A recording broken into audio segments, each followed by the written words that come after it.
ရာပုဂ္ဂိုလ်ရှင်ဝင်သည်ဗုဒ္ဓဘာသာလမ်းပေါ်ရောက်သည်ဟုသီလကန္နာဝတ္တအတ္တကတာဥပရိကန္နာတအတ္တကတာသာတိတို့နှင့်ဝိသုဒ္ဓိမကြံစီဖြင့်သိရပါသည်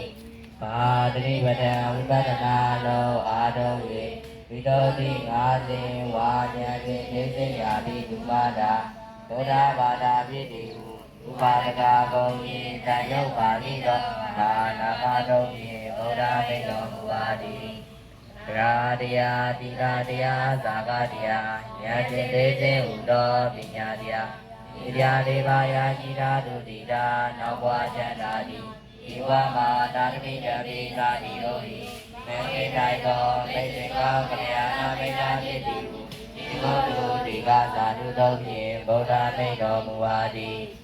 အာတတိပဒံဝိပဿနာလောအာထုံး၍ဝိသုဒ္ဓိခုနှစ်ပါးဉာဏ်စဉ်တရားတော်ကြီးများကိုပြည့်စုံစွာရာရှိနာဒုတိယဗုဒ္ဓဘာသာအစစ်ဖြစ်သည်ဘာသောတာပန်ဖြစ်သည်ဟုသာသနာတော်တရားတော်ကြီးဖြင့်ဗုဒ္ဓမိန့်တော်မူပါသည်အာတတိပဒံဝိပဿနာလောသောတာသုဘပါတမနာဝေနာဝေယနာဖြစ်သည်အပေလေးပါးဆင်းရဲသံဃာဆင်းရဲသတိ၍စေတစေတသံဃာယင်းခြင်းသည်ဟုမနတသနာတော်တရားတော်ကြီးဖြင့်ဗုဒ္ဓမိန့်တော်မူပါသည်ဘုသာသနာတော်ကိုကိုယ်တိုင်ပြည့်စုံဖြစ်အောင်ဝိရသသောလူဖြစ်အောင်ဝါရသုသောလူဖြစ်အောင်ဘုရားဘာသာလမ်းကြောင်းကိုရအောင်ဘုရားဘာသာဖြစ်အောင်ဘဝတရားမှာချမ်းသာအောင်ဒီဘဝမှာတတိယတိစာတိတို့၏မေသိကောင်းဖြစ်အောင်ဘုရားဘာသာအရှင်မဟာသောတာပန်ဖြစ်အောင်ရာဂနာဂယန္တာဖြစ်အောင်အဲဒီဘဝမတိခင်မှာလောကီချမ်းသာကောင်းတို့နှင့်ပြည့်စုံကျင့်နိုင်ကြပါစေကျင့်ကြပါစေရွယ်ရုပ်ရင်းတော်တွင်မိကြတော်ပေါ်နိကေကျမ်းအားဆုံးပေါ်နေကျော်စီတော်၍တိုင်းမာစီဓမ္မကထာဒါနာတိလာသမဏဝိပဿနာဝိယုစေကိုပြုလို့ဆိုစီရပါသည်သောလောကတိတ်တင်ကောရမဗုဒ္ဓဘုရားသခင်သည်ခြေဒီနိဗ္ဗာန်သံဝေတော်မူသောမာတကရေရာဒီသက်ရှိသူနှင့်သောနာတိကျော်တရားဒီမှာစာရေးရသောဘုရားတဏ္ဍာတော်တကရေ1590ပြည့်နေ့မှာမာတကရေ1388ခုနှစ်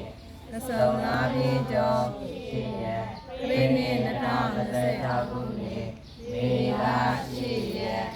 သောတာပန်နေ့ဖြစ်သောသိပ္ပံဆက်ညာဘက်နာယီဝိညာဉ်မင်္ဂလာကာရောတပြာနာယနေ့တည်းသိသာစေကိုယေဝယဝိယုစေကိုသုခေါ်ပြဖို့ရာမင်္ဂလာတင်တော်ရောက်သည်ကိုအားလုံးဒီတော်ရတာအားလုံးယတိမေသာတုနေတံလမောဇာမောတိတာဝေသိတာဘုသောဘောတိဇာသဗ္ဗမနာတွေတို့ရဲ့ဘုဒ္ဓရာမနာပြပွဲတဘုပါတဲ့အာညုတဲ့ကျမ်းမာပြမာတိသာတိအောင်ဓမ္မာတိတဲ့ရှိသောတာပတ္တပြပြေဆုံးမဲ့အဲရာဇာသူတော်အားလုံးဒီမန်တို့ရှင်ပြောပြစီွယ်အရဟံတလူပြန်ပါကောင်းစွာဥဒ္ဒါသူတော်တိုင်းတော့တရားသခင်ကိုကြည်ညိုမြတ်လို့ရှင်ကိုပါဠိရာဒီနေ့တော့ဒီအားချောင်းရှိဩဘာနေကောစင်ရဲ့တဲ့ပြောက်ပဲစီတာစာရိပြကြောင့်ဘုရဲစိတ်ပါကောင်းစွာဒီရောကျင်းဆောင်တိတ်တာတိုင်းပါတော့သဘောဒိဋ္ဌတရားမှန်ကိုကြည်ညိုမြတ်လို့ရှင်ကိုပါဠိရာဒီနေ့တော့ဒီအားချောင်း